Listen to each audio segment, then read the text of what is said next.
But this is the positive side of the SUS system.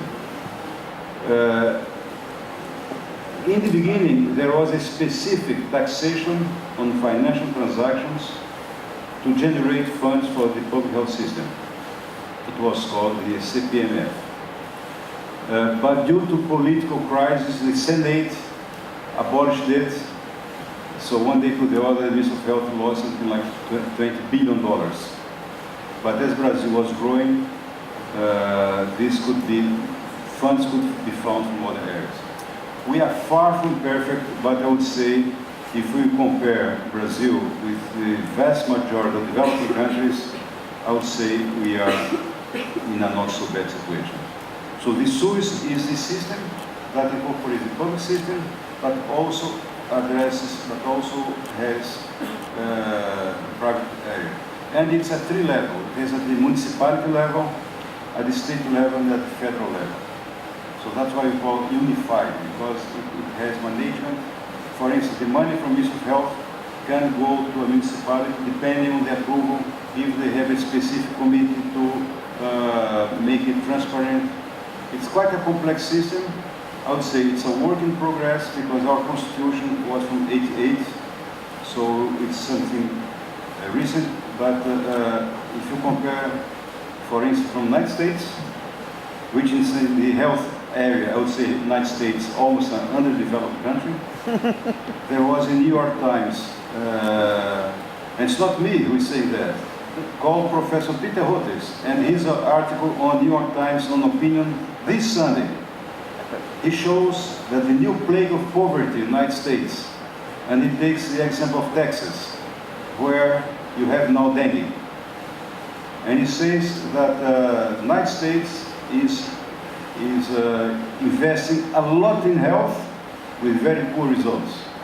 People calculate that 20% of the health investment in health in the United States for paying lawyers and paying health insurance for doctors. So there is a whole literature on unified health system, on health systems approach, and something that Dr. Beatriz mentioned was very nice. We do not consider innovation only product innovation or process innovation. There is social innovation also. And I would say SUS is a big social innovation.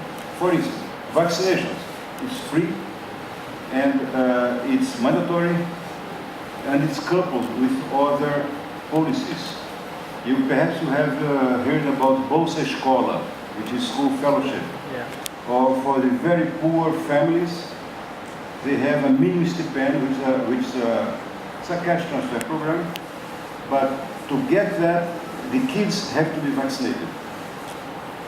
So the National Vaccination Days, to give you another number, when there was this avian flu threat, Brazil did obligatory vaccination. The coverage here in Brazil was 67%. In Switzerland was 17%. So the public system has quite a lot of actions in some of these areas. That's what we call the unified health system. But there is a lot of literature. We can try to find something in English to share with you.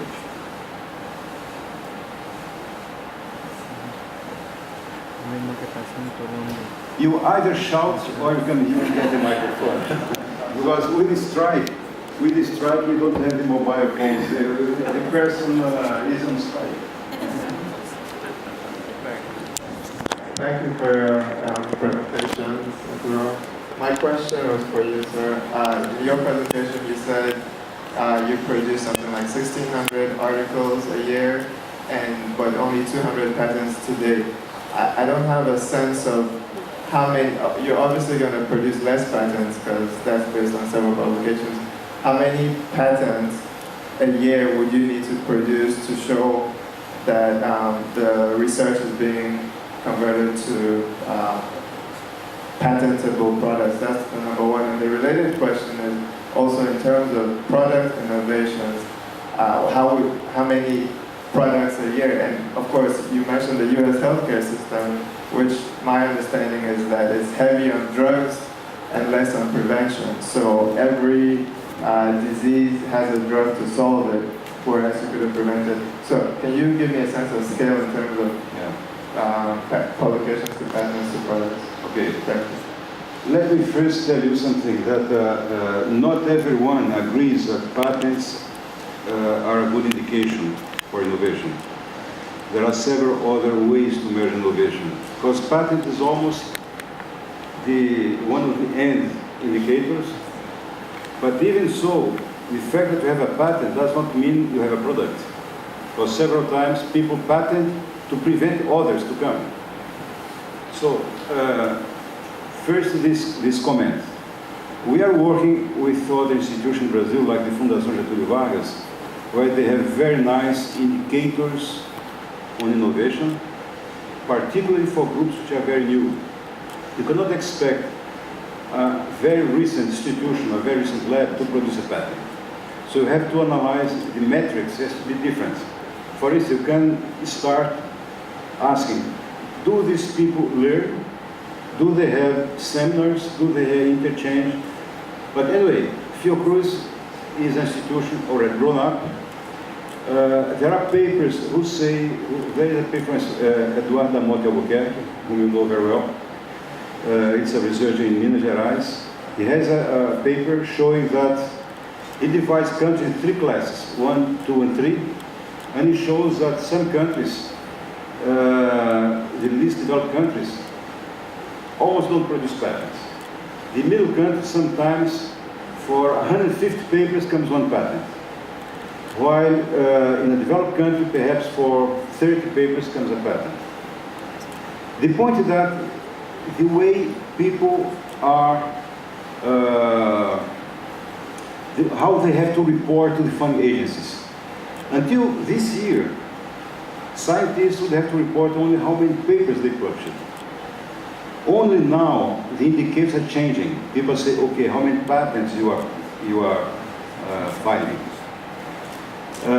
I would say that Cruz having, let's say, 2,000 papers a year, if we would be a big company like General Electric or I would expect something like at minimum 100 patents a year, minimum.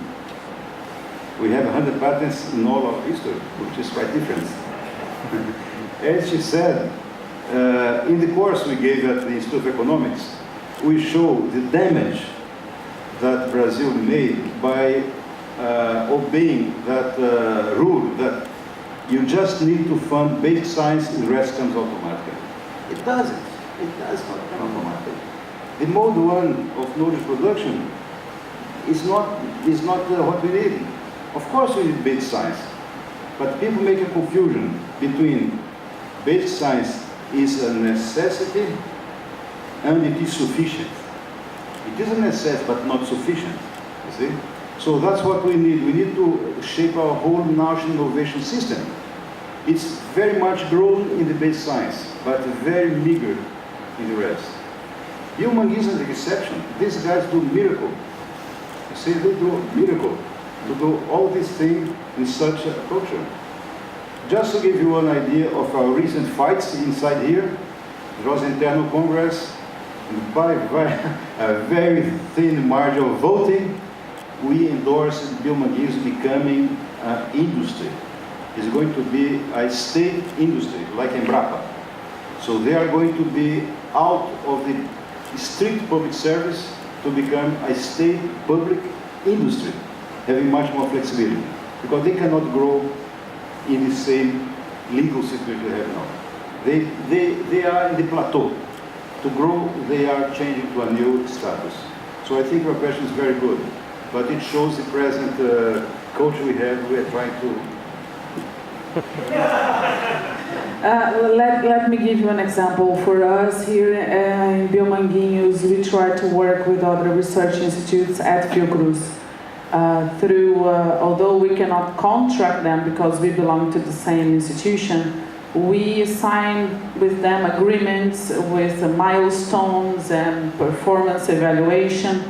And most of the time, the researchers, although they want to do product development with us, and also for us to fund their capacity building and etc. On the other hand, they have to deliver. So this is not easy to manage, for example. So transforming the knowledge production in Fiocruz in products to the society is really not easy. It's not easy in Brazil. For example, one of the scientists that Morel showed in the picture about dengue vaccine is actually at Biomanguinhos, and he's a principal investigator in the dengue development project with GSK. So this is how we actually try to convert the science that's produced at Fiocruz into a product development, and it's not easy. We cannot tell you how many papers would we need and how many patents would we need to bring products to the market. But what we need to do is to change our culture, is to change the way we think about innovation, is to change the way we think about knowledge production, and being able to balance the freedom that science needs with the needs of the society. Because if we just direct the efforts for specific targets, and we don't have other scientists working on the frontier of science where we cannot envision a product itself, in the short time will be run out of ideas. So what we try to do at Biomanguinhos, that is at the end of the chain, although we also work on some projects at the proof of concept stage for the preclinical development, we try as much as we can to work together with the science base at Fiocruz or at universities. One of the products we launched, the nucleic acid test, we have patents on that. We also have patents on yellow fever, and one of our projects is to develop inactivated yellow fever that we are based on our knowledge, and it's proprietary. We have also been working and trying to change the minds of our scientists and our researchers to not to publish before they go to our intellectual property office, and for this is a huge change for them, because previously they were allowed to publish papers as they came with an idea or they developed something at the bench scale. Nowadays, and I think it's a 10 years or so as a policy there at Biomanguinhos, if you are producing a paper based on research doing at Biomanguinhos, first of all goes to the department and the vice director and the intellectual property in order for us to evaluate if the knowledge can be turned public or not. One thing you have also to realize is that Brazil has an innovation law, was approved in 2005. The equivalent law in the United States, which is the Bayh-Dole Act, was 1980. So we were 25 years later, with one big difference.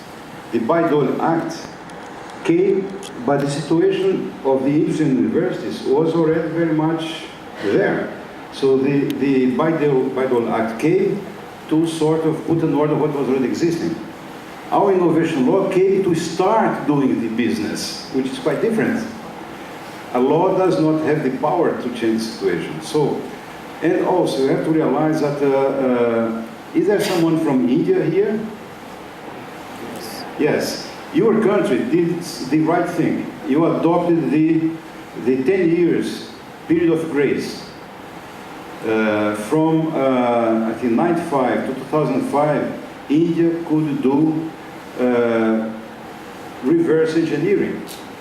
So India developed a very nice industrial park for making the APIs, the pharmaceutical product. Brazil decided, we don't need these 10 years. We don't need it. This destroyed our industry. This was the 96 decision in our Congress because of the lobbying of the multinational companies. See? So, we have a backlog which was very difficult. So we tried to do catch up. You were doing, I think I'm sure in Global Leaks you study a lot about catching up. So catching up is difficult. You have to run much. Remember Alice in Wonderland? You have to run to stay where you are. If you want to advance, you have to run even faster. So just now I saw that Priscilla Roy is here. Priscilla, stand up. She was the one of the thesis of the networks of dengue and papillomavirus. So if you have some question about the networks, you can also address to Priscilla. Roberto is not here, no, and not Rodrigo. So she is one of the pitch theses that I was referring to. Another question? Okay. So thank you for the hearing me. Come here. All right, my question is about the... Just us, it's okay. It's okay. Okay, we take the two questions in order of time and then we answer. All right. My question is about the social aspect of... you talked about the easy access to antiretroviral treatment amongst the population. I'm not sure, don't you have also the problems of drug abuse? Because I understand from South Africa, usually now there is a problem with antiretroviral treatment being used as a drug, not medical drug, but drug for smoking and so forth. I don't know if you have the same problem with amongst the population. So are you using by drug in small quantities? Smoking as a drug drugs like cocaine, heroin, and so forth is being abused. So I don't know if you also have the same problem here in Brazil. Thank you.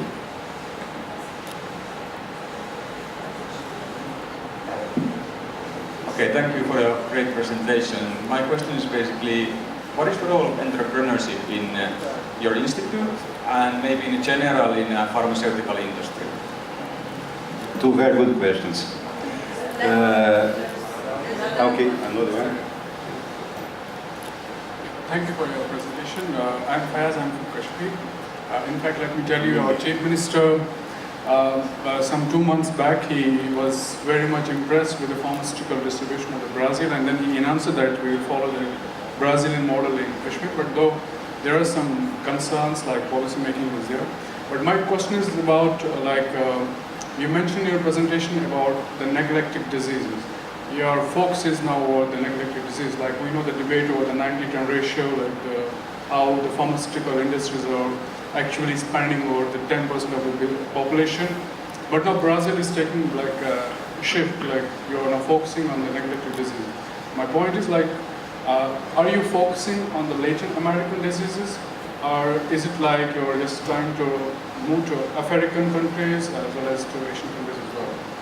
Like which are these neglected diseases you are referring to? Okay, I'm going to address question 1 and 3, and you'll My question on drug abuse. Yes, we have lots of drug abuse problems, including crack. Crack is becoming a big problem in the cities. Just yesterday, Professor Paulo Gadelha went to Congress to deliver a new project on how to treat differently the drug user from the drug dealer. How to treat this. Was not this the question?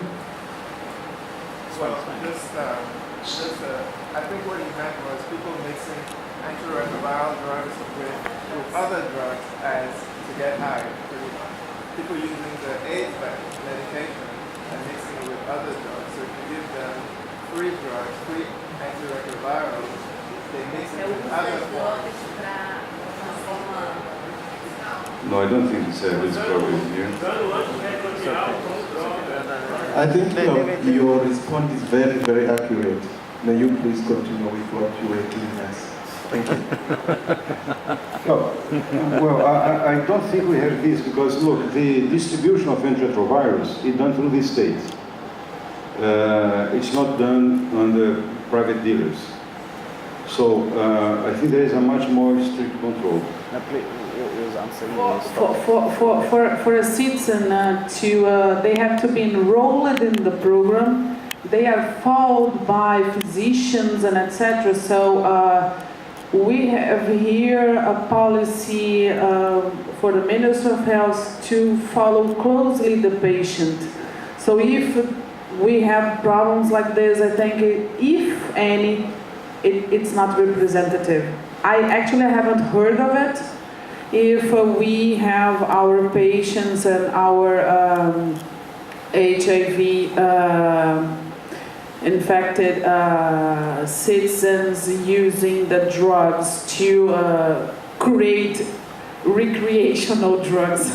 I haven't heard of it, but what I can tell you is that the patients are followed pretty closely by physicians because they have to return to the facility to get the medicines, to run the viral load tests. So I don't think we have here. There's one thing that's pretty important on the HIV in Brazil.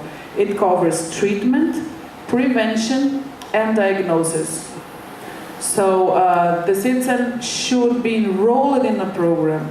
So it's not just to take the receipt from the physician and go to the pharmacy and ask for the drugs. Once I was working, this is not my work anymore, but I was working at university in HIV research. And as an experiment, I went to do the HIV test at a public facility. At that time, I can tell you for sure, it's pretty scary.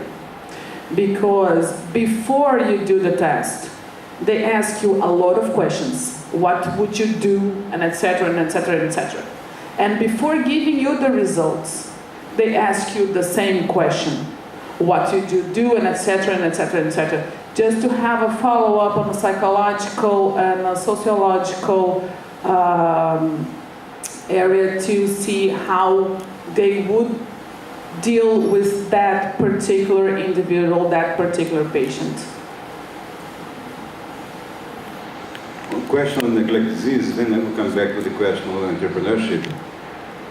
You have to realize that Brazil suffered what we call epidemiological transition quite intensively.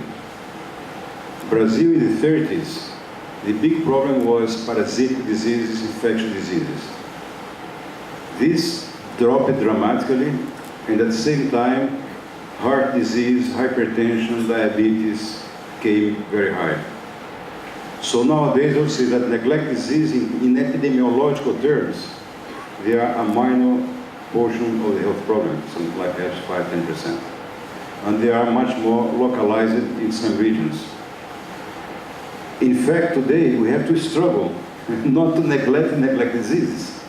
Because if you go to the Ministry of Health, they have many more problems. They have HIV, they have hypertension, they have high cost for medical devices, you see. Cruz was created in the 90s. In fact, we are created in 25 May 1900, so we are 112 years old. And we were created because it was such a big economic problem, neglect diseases, that the commerce was going down. There was in that time when the ships would come from Europe to South America, to Argentina, they would advertise, this ship does not stop in Rio de Janeiro. It goes direct to Argentina. Because it was very dangerous to stop in Rio de Janeiro because of yellow fever. One ship would stop in Rio de Janeiro, 150 people died of yellow fever. So at that stage, that's why we were created, because well, Brazil is going down, we cannot do commerce because of disease, then this is the origins of our institution. Nowadays is very different. But due to our history, still at Cruz, a lot of our activities on neglected diseases. And in some cases like dengue is a neglect disease, and we are investing a lot. Because Rio de Janeiro has been highly hit by dengue. In 2001, big epidemics, it was not the poor part of Rio. I had dengue twice. Oh, she had dengue twice. I'm lucky. In 2001 I was in Geneva, so I missed that. So, And we are investing a lot. And there are some opportunities. For instance, the big agreement we did with Glaxo to develop a dengue vaccine is because there was interest in both areas for us. And it's not a tech transfer. That's a very interesting, it's co-development. For every euro that the Glaxo puts, we put the equivalent here. And it's fully, we send our scientists there, they send our scientists here. And so, this is because it is a real problem. And dengue is, but when you go to leprosy, for instance, leprosy is much more localized in some places in the Amazon. We have a nice service in leprosy. Here at Cruz, we have an outpatient clinic, which is first standard. But it's hard to keep the priority on neglect diseases. We try, because that's very much close to our link to our history. On entrepreneurship, perhaps... Actually, also in neglected diseases, not always product development is the answer to address the disease. Sometimes sanitation is much more important than the product itself. So we have a lot of problems that we might solve somehow with sanitation and better, vector controls and etc. Regarding entrepreneurship, as I told you, I think it's twice or 3 times so far. Science, it's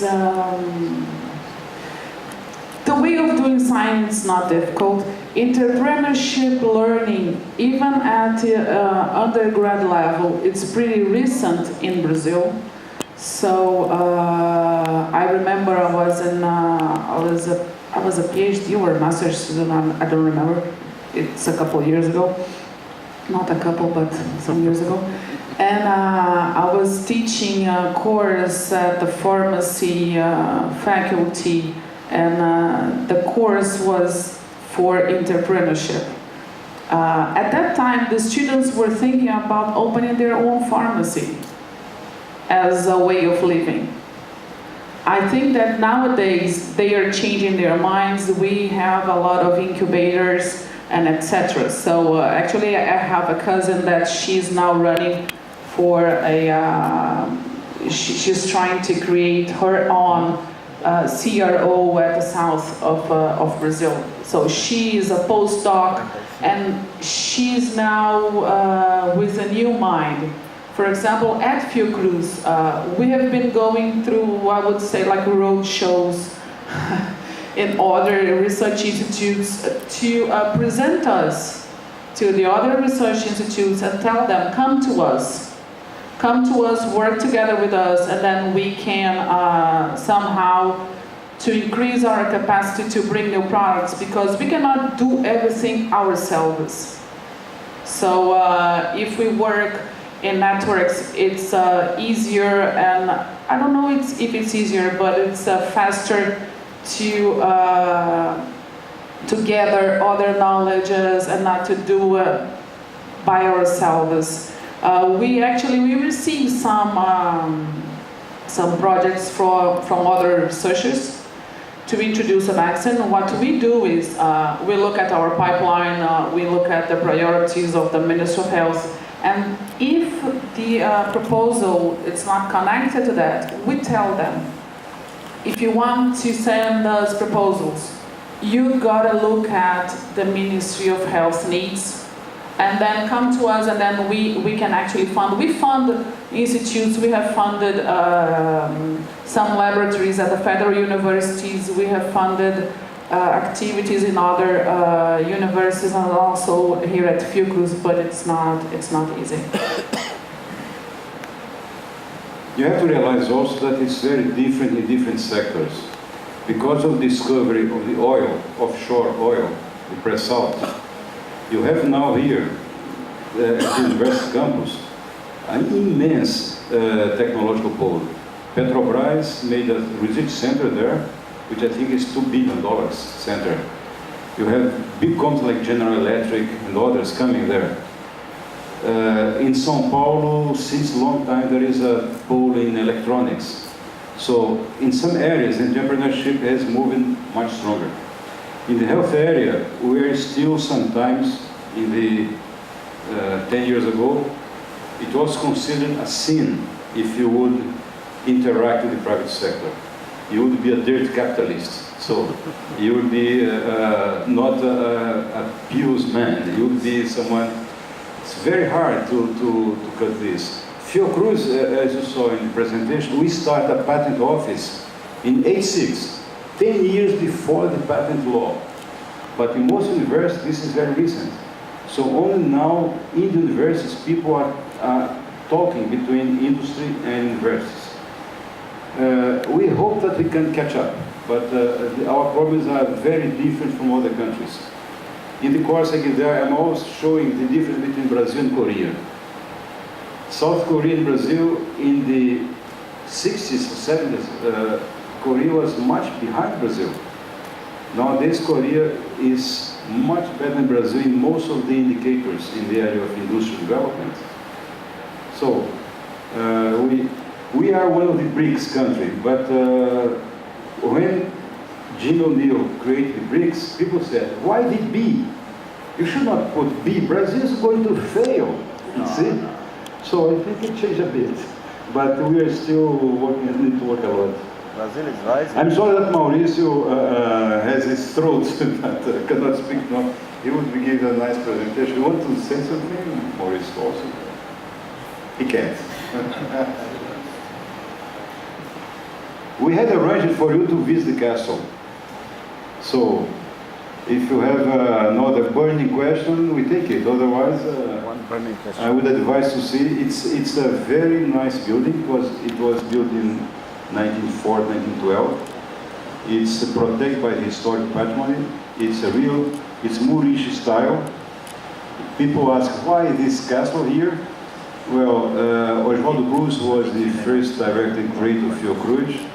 He studied in Paris, and he liked very much the architecture, the Moorish architecture, and he liked very much the Observatoire de Montsouris, which does not exist anymore. And so he decided to make a castle. And people asked, but why? He said, well, science needs to be in a beautiful place. Wow. Science is something very important. I want science to be in a castle.